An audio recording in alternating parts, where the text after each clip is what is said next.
عورت مرد سے کہا کما کے لاؤ، عورت سے کہا گھر میں بیٹھو، تو گھر میں فارغ بیٹھو، کیا کرو گھر میں، کیا کرنا ہے گھر میں بیٹھ کر؟ بڑا مشکل کام دیا ہے عورت کو اللہ تعالیٰ۔ عورت کے ذمہ لگایا ہے نسل کی تربیت کرو، نسل تیار کرو۔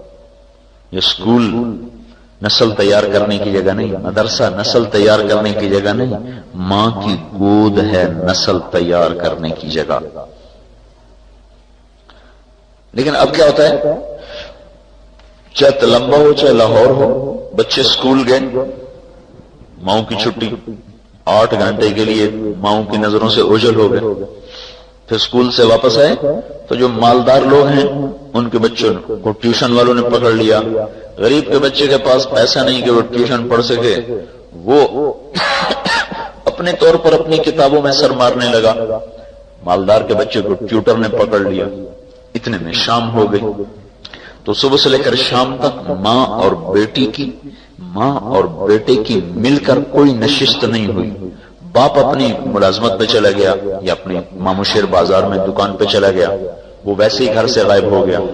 شام کو جب وہ واپس آیا تو ٹیلی ویژن چل پڑا، اب ابا بھی ٹیلی ویژن کے سامنے، اماں بھی ٹیلی ویژن کے سامنے، اولاد بھی ٹیلی ویژن کے سامنے، اسی کو دیکھتے دیکھتے سب سو گئے۔ تو ایک گھر میں رہنے کے باوجود ماں باپ اولاد سے دور، اولاد ماں باپ سے دور۔ پتہ ہی نہیں ہماری اولاد میں کیا جذبے پیدا ہو رہے ہیں۔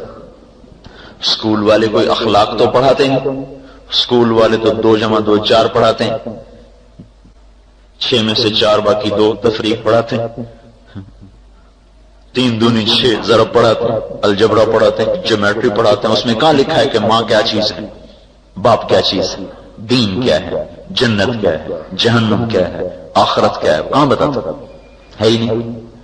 پھر یہ جو او لیول اے لیول کا ایک گمراہی کا آیا ہے اور ایک بت بن کے سامنے آیا ہے، اس نے بالکل ہی پیدل کر دیا۔ ہر قوم کی صفات اس کی زبان میں ہوتی ہے۔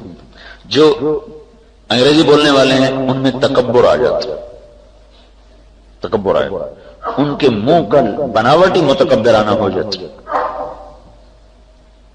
یہ میں ایسے نہیں کہہ رہا ہوں، بڑے تجربوں کے بعد بتا رہا ہوں۔ ہر قوم کے اخلاق اس کی زبان میں چھپے ہوتے۔ تو ہماری بدقسمتی کہ قرآن عربی میں تھا، وہ ہم نے پڑھا ہی کوئی نہیں، جس میں ہمارے نبی کے اخلاق چھپے ہوئے، جس میں ہمارے نبی کی مبارک خوشبو مہک رہی ہے۔ عربی زبان میں وہ خوشبو مہک رہی ہے۔ ادھر او لیول چل رہا، اے لیول چل رہا، انگلش میڈیم چل رہا، تو جو تربیت ماں نے کرنی تھی، ہمارا نظام زندگی ایسا ہو گیا ہے کہ اس کے پاس موقع ہی نہیں تربیت کرنے کا۔ تو میرے بھائیوں، اولاد کی تربیت ہے عورت کے ذمہ اصل کرنے کا جو کام ہے۔ اگر ہماری عورتوں کو یہ پتا ہوتا کہ ہم نے ایک نسل تیار کرنی ہے تو ان کو تو سر کھجانے کی بھی فرصت نہیں، چھ جائے کہ ان کو کپڑوں کی سوجھے، زیور کی سوجھے، چیزوں کی سوجھے۔ اگر ان کو اپنی ذمہ داری کا احساس ہو جائے تو ان کو تو بھول جائے ہر چیز۔ تربیت کیا کرنی ہے؟ ان کو مسلمان بنانا ہے، ان کو اللہ اور اس کے رسول کی غلامی سکھانی ہے، کہ ان کے دلوں میں اللہ اس کے رسول کی عظمت بیٹھے۔ ان کو رشتوں کا تقدس سکھانا ہے، رشتوں کی عظمت سکھانی ہے، ان کو عبادات پہ لانا ہے۔ بچیوں کو شروع سے ایسا عادی بنانا ہے کہ ان کے اندر پردہ کا شوق پیدا ہو اور ان کے اندر تواضع عاجزی پیدا ہو، چونکہ بیٹی پرایا سودا ہوتا ہے، پرایا مال ہے۔ ماں باپ کے گھر میں وہ رشتے کی محبت کی وجہ سے اس کو مقام ملتا ہے، سسرال میں جا کر اس کو اخلاق کی وجہ سے مقام ملتا ہے، پیسے کی بنیاد پر نہیں، چیزوں کی بنیاد پر نہیں۔ اس کو جو پرائے گھر میں جا کے مقام ملتا ہے وہ اخلاق کی بنیاد پر ملتا ہے۔ تو ہمارے ماں باپ اپنی بچیوں کو اس طرح تیار نہیں کرتے کہ ان کو پرائے گھر میں ہم نے بھیجنا ہے، وہاں یہ باعزت رہ سکیں، اس طرح ان کی تربیت نہیں ہوتی۔ اس لیے ادھر شادی کرتے ہیں اور ادھر ساتھ مصیبتیں شروع ہو جاتی ہیں، دونوں طرف لڑائیاں شروع ہو رہی، شکایتیں آ رہی ہیں، ادھر بھی ادھر بھی ادھر بھی ادھر بھی۔ ایک بڑا تاجر مجھ سے کہنے لگا بچیاں زیادہ تھیں، میں نے کہا یا اللہ جلدی جلدی ان کے فرض ادا ہو جائیں تاکہ ہم مطمئن ہو کے فارغ ہو جائیں۔ لیکن شادیاں کرنے کے بعد پتہ چلا کہ مسائل تو اب کھڑے ہوئے، پہلے تو مسائل ہی کوئی نہیں تھے، مسئلے تو شادی کے بعد شروع ہوئے۔ کس لیے شروع ہوئے؟ کہ بچی کو دوسرے گھر میں رہنے کے مطابق تیار نہیں کیا۔ کسی بھی بیٹی کا سب سے بڑا زیور چپ کر جانا اور ہر دکھ کو سہ جانا ہوتا ہے، گھٹ گھٹ کے جینا۔ یہ ماں باپ کے ذمے ہے بیٹیوں کو روانہ کرنے سے پہلے ان کو یہ اخلاق سکھا دیں تاکہ ان کی پرائے گھر میں زندگی اچھی گزرے، کیونکہ ماں کی نظر اور ساس کی نظر ایک نہیں ہو سکتی، جیسے مشرق اور مغرب آپس میں نہیں مل سکتے، ساس اور ماں کی نظر ایک نہیں ہو سکتی، کتنا ہی کوئی دعویٰ کرے نہیں ہو سکتا، یہ ناممکن ہے۔ ہاں ایک محنت ہوتی، ماحول ہوتا تو پھر یہ بھی ہوتا، لیکن جو کہ محنت نہیں، ماحول نہیں، تو لہذا ساس ساس ہے، ماں نہیں بن سکتا۔ پھر اس بچی کو روانہ کرنے سے پہلے اسے چھوٹا بننا سکھایا جاتا، اسے جھکنا سکھایا جاتا، اسے پسنا سکھایا جاتا، اسے مٹنا سکھایا جاتا، اللہ کی رضا کے لیے، وہ اپنا مقام پیدا کرنے کے اللہ کی رضا کے لیے۔ پتہ نہیں آگے کس کے ساتھ نصیب ہے، خامند اخلاق والا ہے یا بد اخلاق ہے، میٹھے بول والا ہے یا کڑوے بول والا ہے، یہ تو اللہ ہی جانے، آدمی تو اندھیرے میں تیر چلاتا ہے، مستقبل کوئی پڑھ کے تو کرتا کوئی۔ تو اگر اس بچی نے چپ رہنا سیکھا ہوگا تو ہر ایک کے ساتھ گزارا کرے، اگر چپ رہنا نہیں سیکھا تو پھر بڑی مصیبت۔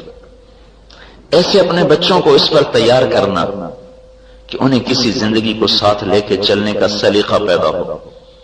ہمارے ہاں کیا، بچہ جوان ہو گیا چلو جی شادی کرو، ڈاکٹر بھی بن گیا، شیخ نے دکان سنبھالی، سمجھ میں انہوں پر نامنا ہے، صرف دکان سنبھالنا تاجروں کے ہاں شادی کا معیار ہے۔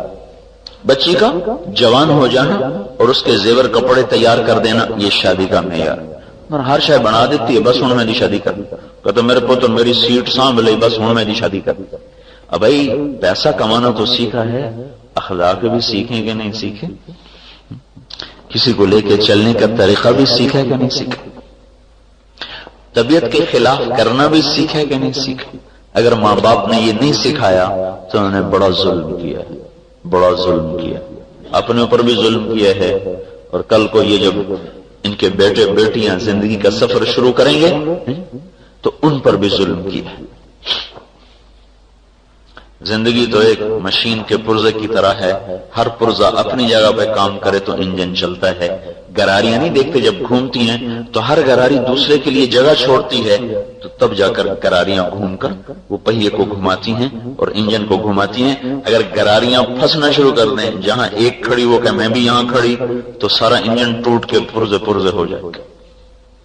جگہ چھوڑنا سکھایا جائے، جھکنا سکھایا جائے، دبنا سکھایا جائے، چپ رہنا سکھایا جائے، اللہ سے مانگنا سکھایا جائے۔ یہ اتنا مشکل کام ہے کہ نہ ماں کو فرصت ہے نہ باپ کو فرصت ہے، ماحول نہیں، رواج نہیں، ڈاکٹر بن گیا شادی کرو، تاجر ہو گیا شادی کرو، ذمہ دارہ سنبھال لیا شادی کرو، بچی کا زیور تیار، کپڑے تیار، شادی کرو۔ اخلاق تیار ہو گئے، اس کو دل کا زیور دے دیا، اللہ کا تعلق، اللہ کی محبت، زبان کا زیور دے دیا، لہجے کی مٹھاس، بات میں تواضع اور عاجزی، اس کو ماتھے کا زیور دے دیا، جھومر، جھومر نہیں، سجدوں کا نشان ہے ماتھے کا زیور۔ یہ بڑا مشکل کام تھا جو عورت کے ذمہ تھا، نہ مردوں کو یاد رہا نہ عورتوں کو یاد رہا، اپنی مرضی پہ چلنے کا نا دستور بن گیا، اپنی مرضی پوری کرنے کا۔ لہذا ماں سگی ماں بیٹی کو کہہ دے یہ نہ کرو اور اس کی طبیعت نہ ہو تو اس کے ماتھے پہ بل پڑ جاتا. جن ماؤں نے جنا انہی ماؤں سے سینگ پھنسا کے کھڑی ہو جاتی ہیں بیٹیاں کہ میری مرضی کیوں نہیں پوری ہو رہی. حالانکہ ایک شخص نے آ کر کہا جی میں نے اپنی ماں کو سر پہ کندھے پہ بٹھا کے حج کرایا تو میری ماں کا حق ادا ہو گیا. تو آپ نے کہا ایک رات اس نے جو تیرا پیشاب صاف کیا تھا اس ایک رات کا بھی حق ادا نہیں, اس ایک رات کا بھی حق ادا نہیں. تو چونکہ ہم اپنی اولاد کو اس طرح اٹھاتے نہیں ہیں کہ اپنے ماں باپ کے سامنے وہ جھکنا سیکھیں, ان کی ہر جائز ناجائز پوری کر رہے پوری کر رہے پوری کر رہے پوری کر رہے کہ ہم اپنے بچوں کو خوش دیکھنا چاہتے ہیں. آپ اپنے بچوں کے لیے کانٹے بکھیر رہے ہیں, کانٹے. انہیں اپنی طبیعت کو دبانا سکھائیں, انہیں اپنے مزاج کے خلاف چلنا سکھائیں. زندگیاں آباد ہو جاتی, گھر آباد ہو جاتے. گھروں کی آبادی کا تعلق پیسے سے نہیں ہے, شکل و صورت سے نہیں ہے, گھروں کی آبادی کا تعلق اچھے اخلاق سے. کہ ایک نوجوان کتنی طاقت رکھتا ہے اپنی زبان کو روکنے کی, ایک لڑکی کتنی طاقت رکھتے اپنی زبان کو روکنے کی. جو اپنی زبان کو روک لیں گے ان کی زندگی خوشگوار ہو جائے. لیکن یہ ماں باپ نے سکھانا تھا, وہ سکھایا نہیں.